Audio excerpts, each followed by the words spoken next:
Hello, and welcome to this edition of Motivation and Money, with me, Mark Terrell, and my co-host, Fanny Snaith. How are you today, Fanny? Very good. Thank you for a Excellent. Tuesday. Good stuff. Well, me and Fanny have a quick sort of chat before we start off, and we come to the conclusion today, mainly because Yeah. I suggested it, that we should talk about philosophy. Now, not philosophy, that we're not going to go down a massive hole of philosophies, but what we need to think about is how we live our lives, and philosophies have a part to play in that. I have a philosophy around motivation. Fanny has a philosophy around money. And obviously, we all run our lives and our businesses with some sort of philosophy behind it. So that's what we're going to talk about today. Fanny, have you got anything that you want to kick off the conversation with in particular? Well, bearing in mind you suggested it, I think it's probably you that kicks off with it. However, Okay. when you talk about philosophies, that's what you mean by that is how we think and feel about things, well, how we discover things. And would I be right in saying, right, I've just been looking this up, that could be described as axiology? One of them, yeah. I spent a little bit of time looking at philosophies, and there was lots of philosophies. There There's are four main Stoicism. types. Well, yes, I got that bit because obviously when you Google it, all these things come up. Yeah, I'm really fascinated by it. But axiology, the branch of philosophy that considers the studies of principles and values. Well, I These think values, is that what you're that saying? is it. I think that That's the the one. values thing is what really sort of connects what we talk about each week. So And how are we going to apply that today then? well, I think one of the things that we help our clients with is that they're in a place where they want to change something. We don't work with anybody that's happy with everything that's going on, and for whatever reason, they need our help to move them from A to B or C or Z or whatever it is.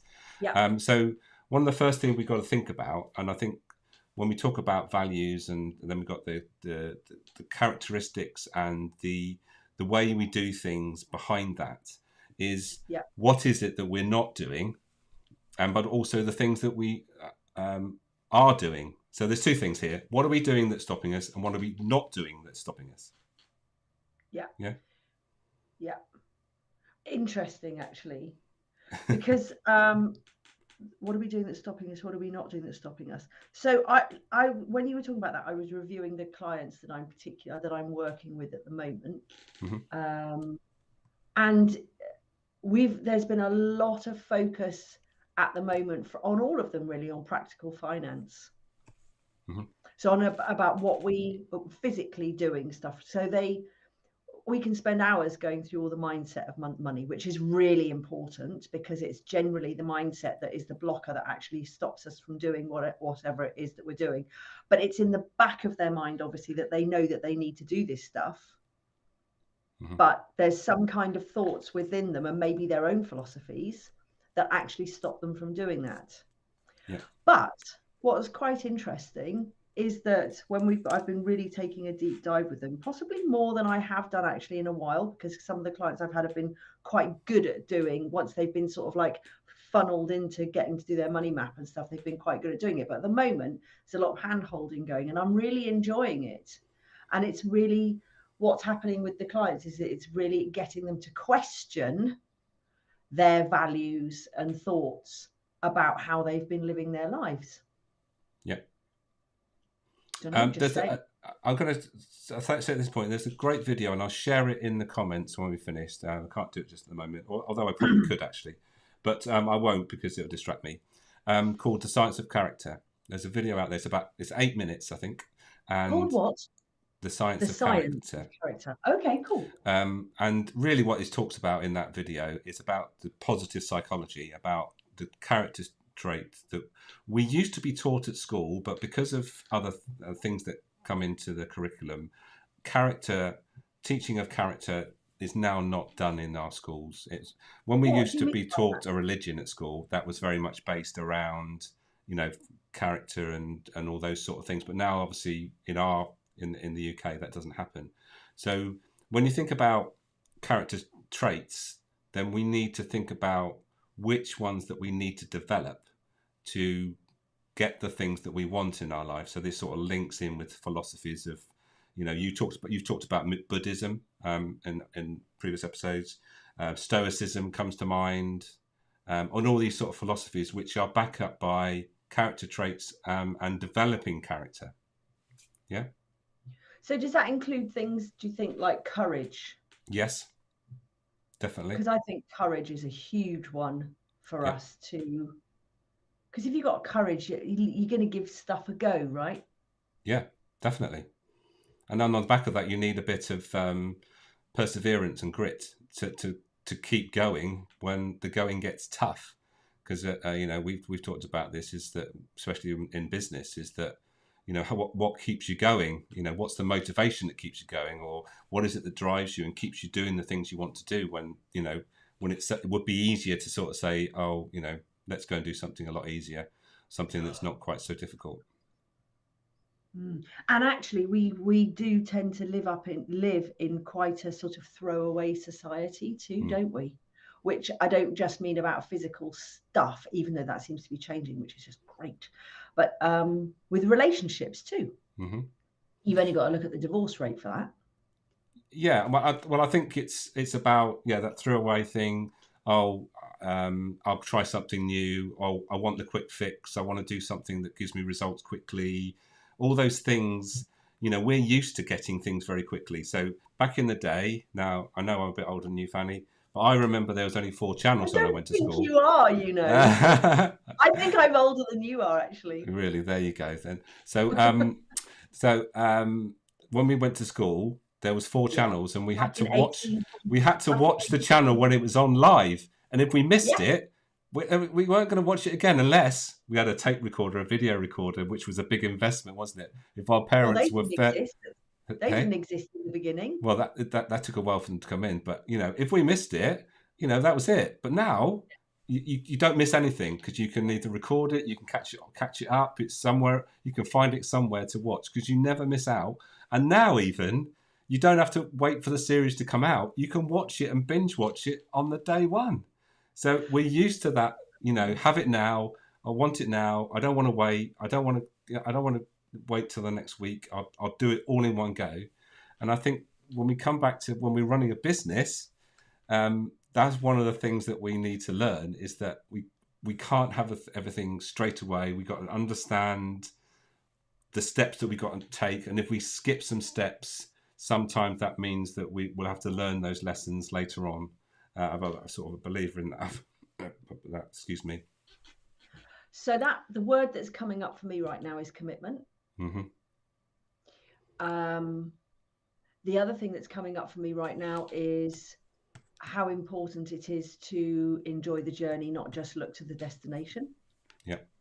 And actually, interestingly, both of us have been recently through your book launch. I'm doing my course launch, building up membership course sites and all this kind of stuff, which is just like, could be so easy just to go, do you know what? I'm not gonna bother.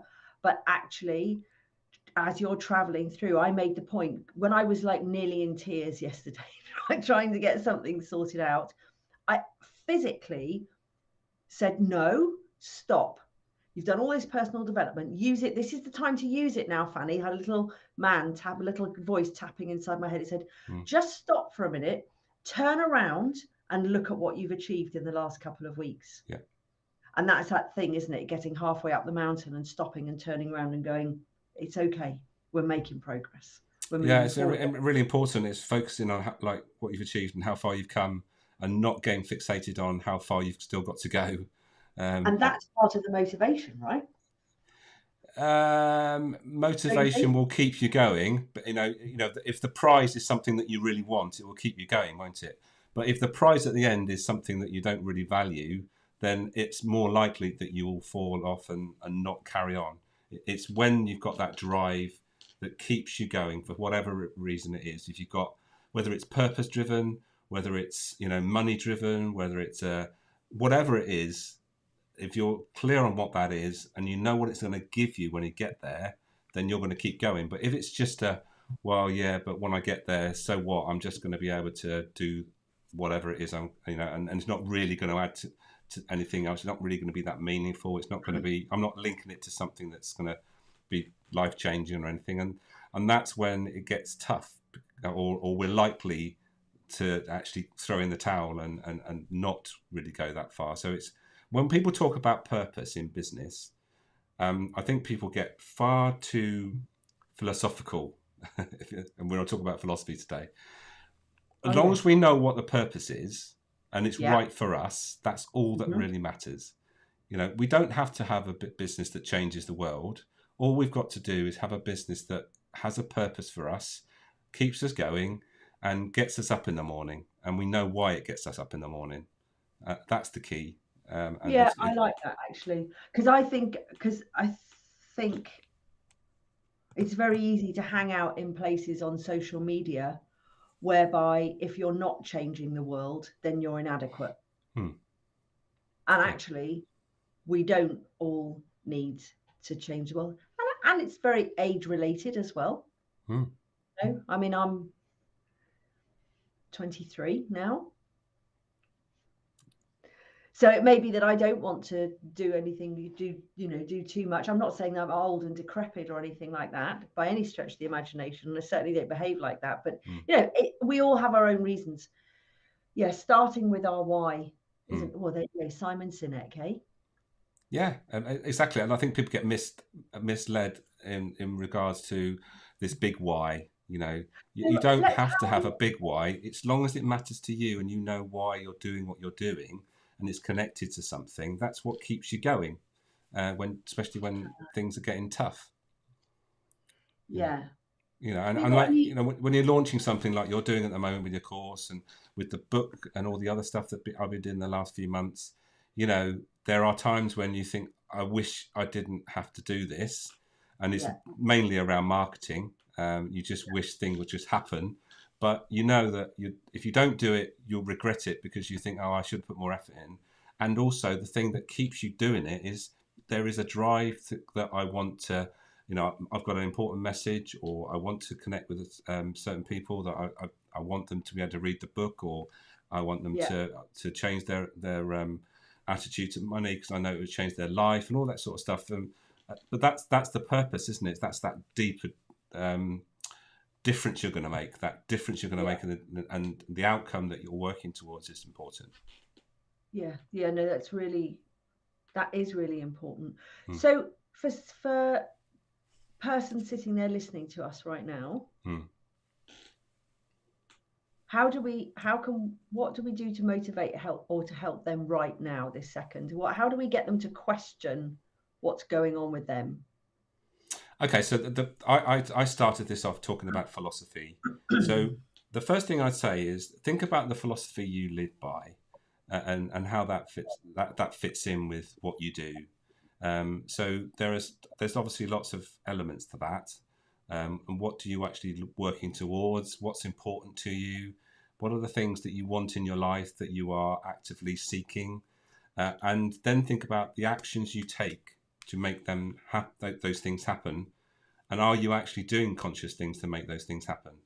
And I think the easiest thing to focus on, and we've talked about this again, is what you haven't got rather than what you've got.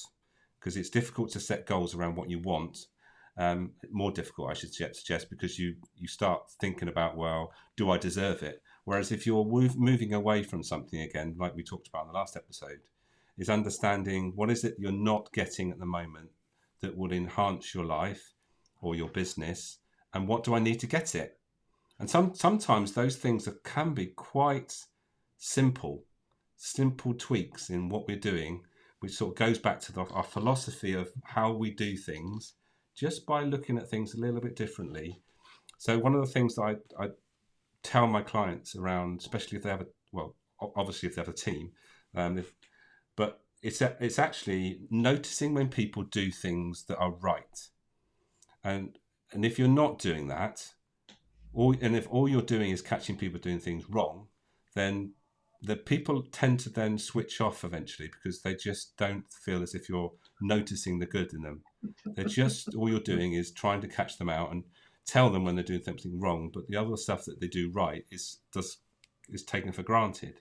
So catching people doing things right can have a massive effect on the way people perceive you, your relationships, and how, when things get tough for you, when you've got a team, how you are received when you have to basically bring somebody back on track, or tell someone that they're doing something wrong. People aren't going to listen to you if you've in previous occasions you've actually pointed out things that were right, and not just when things are wrong. So just one example of changing your philosophy of how you go about running your business and how you speak to your team. Yeah, so that's gratitude, right? Mm-hmm. Yeah. And that's probably going to run through a lot of their life, as to, thinking about, because if you're constantly looking at, well, that needs to be better, and that's gone wrong, and that's gone wrong, that's generally having a lack of gratitude or appreciation in one's life, isn't it? Yeah. That would be, so therefore, looking at their philosophy, maybe if they're looking at their philosophy, they want to try and improve something, maybe that would be then to bring in gratitude and appreciation across the board. Yeah, of others and of their current circumstances, the things that are right, the things that are going well, and appreciating those things are going well, and without them, then obviously those things being right. Because again, we talked about this in the past, we're great at noticing things when they're wrong. We can do that. And I think what's really interesting is it seems so obvious when you talk about it in this context, but actually out in the world, it's really, really easy and easy to forget. So, for instance, I mean, if I go back to looking at my family and my mum, she was very much about pointing out what was wrong, or you always feeling like you were never quite, whatever you did was never quite enough. Yeah. And actually, that can also come from like working in a team, where somebody will say, look, I've done this and I've achieved this, and the manager goes, yeah, that's really good, but next time do more and do that. There's always trumped by doing something else. We used to have there was a school, and they had a headmaster who was really, really results driven, sort of across the board. And I remember the teachers telling me, they said, he was a lovely, lovely guy, but you'd never quite done enough. Yeah. You never so you always felt like it was all it was all a bit pointless. So it's that sort of thing. But the people that you remember in your life, and the teachers that are obviously a great example with, are the ones that did give you some great feedback and tell you when you do things right, and you really appreciate it, because it makes a massive difference, because most people don't do it, and most people don't either do it well, they don't do it enough. And I'm not saying that I'm brilliant at this, but being conscious about it makes a massive difference. If people start to think about the importance of noticing when things are going well.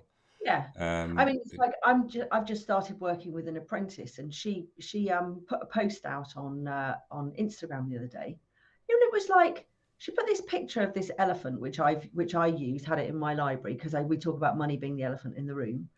And she created this post, and I was reading it, and I was going, did you do that? She went, yeah. I said, oh my God, that's absolutely brilliant.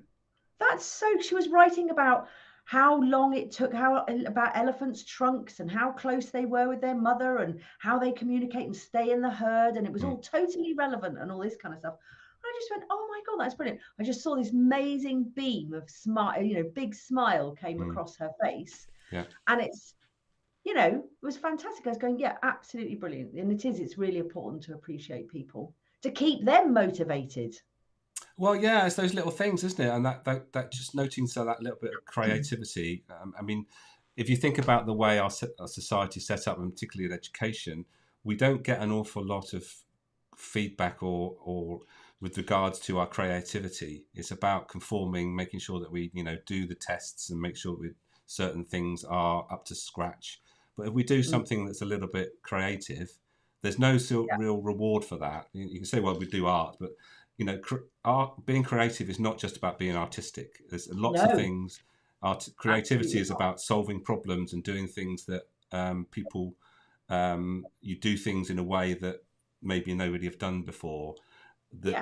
And it's rewarding that and celebrating that and being able to be rewarded for that, which is in our education system is is quite difficult. I don't think it's really set up for that. And No. with regards to motivations when you're a youngster, if you're not motivated academically, then it becomes quite tough. And there is so many, talk about the entrepreneurial stories you hear, where how many are them that they say, oh, I never got on at school, I was a dropout, I missed loads of lessons, never. But then they're a fantastic entrepreneur, multi-billionaire, and all that sort of stuff. Which you think, well, what went wrong? Why wasn't that picked up at school? That they had some other thing rather than academically being great? Why weren't they sort of found out to be more of a creative? Yeah. Because you don't fit the rules at school. You don't fit, you don't conform. And actually, do you know what though? What about this? For those people that happens to, maybe school was the biggest gift they could have had. Mm-hmm. Because actually they're sitting there going, this is rubbish, this is not me, this is not how I work. And they develop that rebellious streak that actually goes and fires up their laurels, or whatever we say, that actually catapults them into the next place. Yes, you're absolutely right there. Yeah. Maybe the academia would have kept them down. So let me ask you a question then. Mm-hmm. What would be, I don't know if this is too personal. I don't think it's too personal. I think you should answer. I think you should answer this, Mark. What would be one philosophy that you would say is something that you live by that helps you?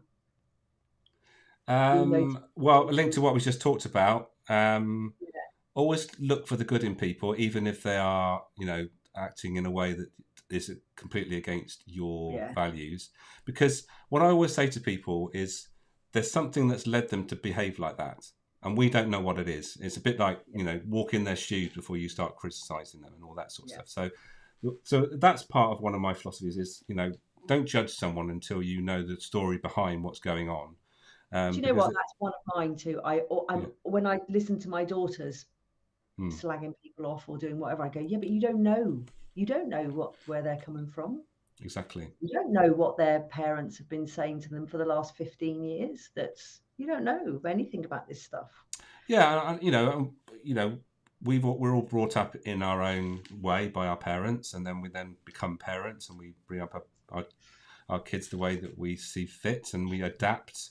And what we do is we take what we thought was the best bits from our parents and reuse them, and then when we think actually I think that wasn't quite right, and we adapt ourselves to be hopefully better parents.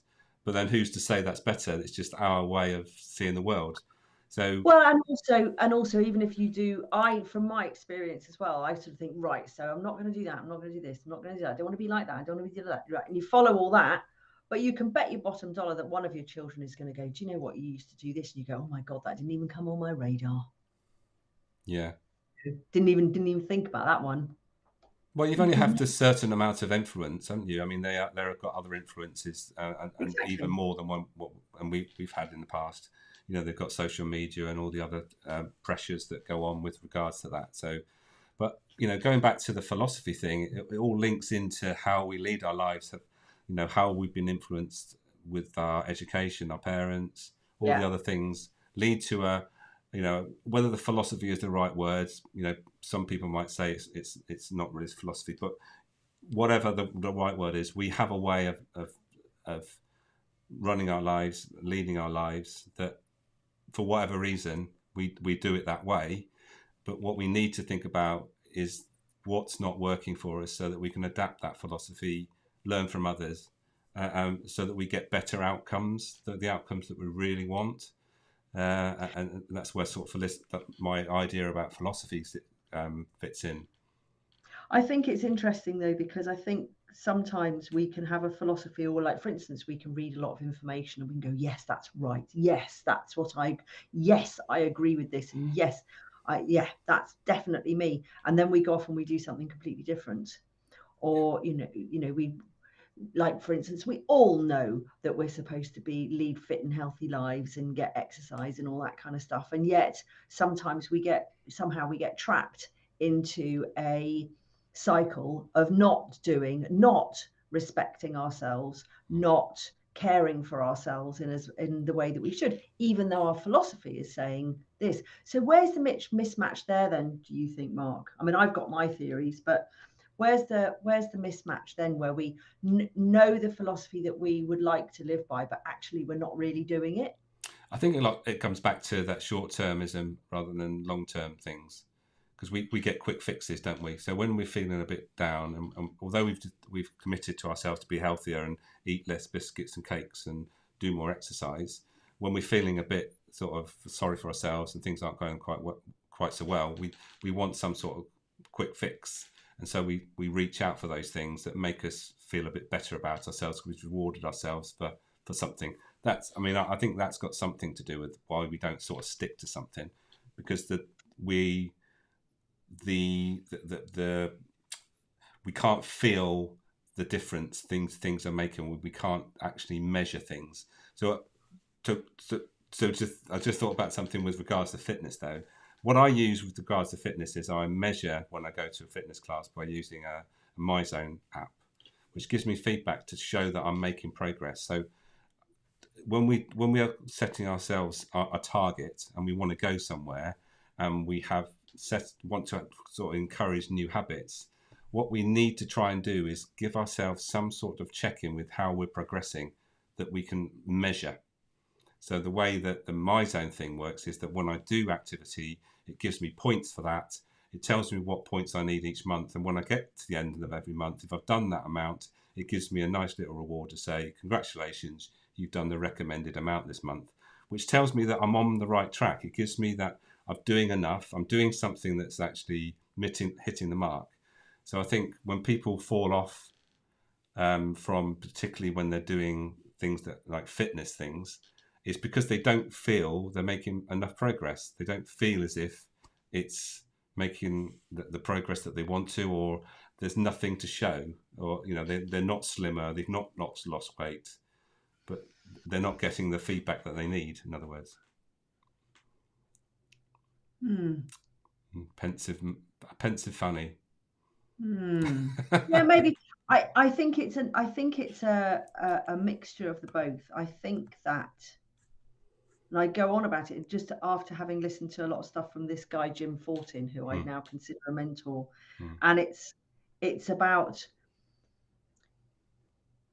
setting a goal or setting a track to follow, and actually from the context, from a different context.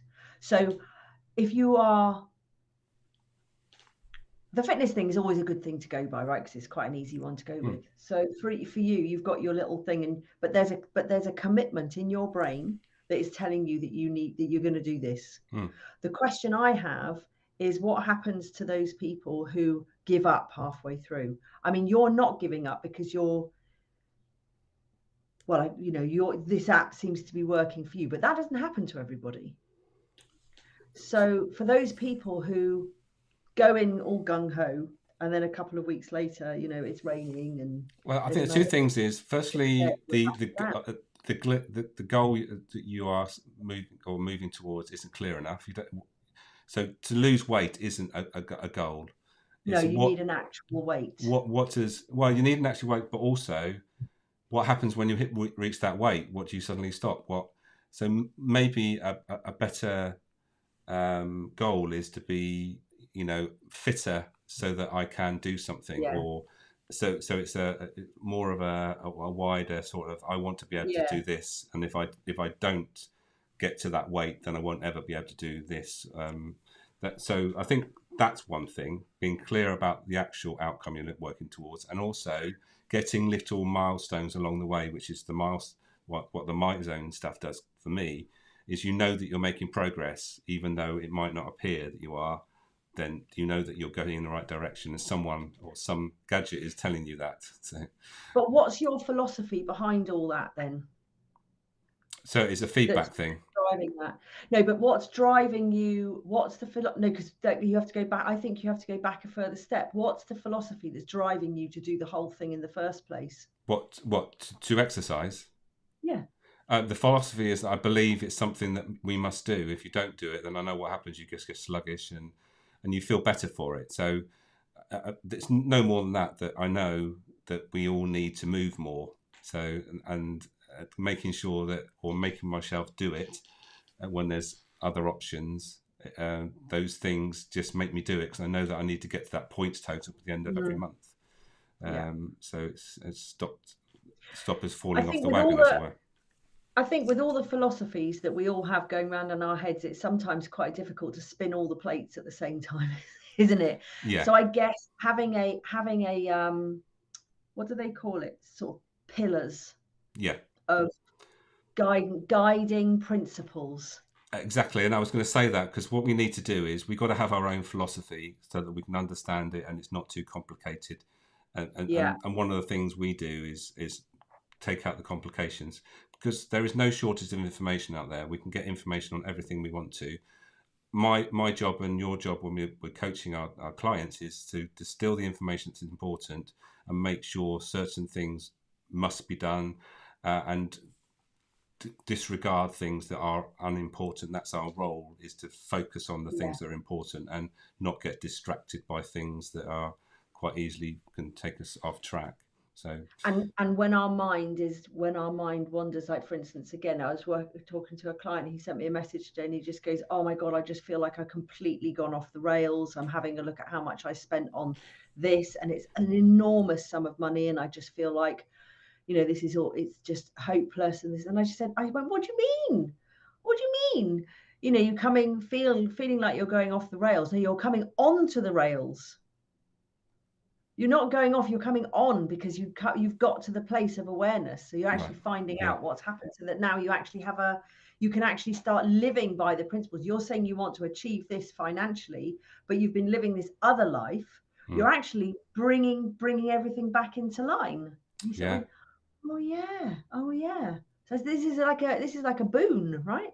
yeah, yeah, yeah, yeah, So it's absolutely. like, yeah, yeah, Anyway, interesting. sadly, the half an hour has ticked away. I'm not sure whether we've solved anything, come to any conclusions there, but I think philosophies play a big role in our lives. So it's a good idea to be clear on the philosophies that I we think live by. that's the first thing. That's the first thing, is to be clear on your philosophy. So how do people get clear on their philosophies? What's their first step? Sit down, have a think about it. Sit down and write them down. I think that's the thing. What's important to you. What's Um, important? so yeah, journals are good for that, aren't they? Yeah. I've slipped off the wagon journal wise, but I'm going to start journaling again. I think in the next, I will have started by the time we next speak, which I won't be. think sometimes we talk about these morning routines, right? Of getting all Yeah. this stuff done. Well, I start my morning routine at 5:30, and by 11 I'm about finished. There's Yeah, so many things to do. I know, I know. That's quite So anyway, right. so sadly our time's well, it's pretty much up. Yeah. So Fanny, you've talked about your course. Where can people find Yeah. out more about your course that's coming up? Well, first of all, I'm doing a webinar tomorrow night, which is called, what is it called? It's called How Money Matters, How Your Hidden Money Drivers Are Making Your Money Worries So Hard to Shake Off. That's a really catchy title, isn't it? Okay, cool. Is there going to That's put a link below so people can I'll get put a that at link some below. point? I'll put a link below, and there's an event set up in LinkedIn which people can see, and you have to register for a Zoom link, Cool. because if not, you won't be able to come in. And then obviously the course My Money Makeover starts on the 5th of April, and yep, there are still spaces. It's 350 quid, just 350 quid for a 10-week online blended learning course where you have video Oh, tutorials, but we meet once a week for very interesting coaching conversation about money. You get lifetime access to the material. It's going to be a special start investing module in this one too, which hasn't been there before. So yeah, if you fancy turning your life around at the beginning of the new tax year, come on fabulous. Yeah, down. that's in a couple of weeks away, isn't it, in the UK? Yeah. And for me, I've got not much to announce, but hopefully next time we talk, which will be a fortnight because I'm not here next time. So hopefully we can do this in a couple of weeks' time, Fanny.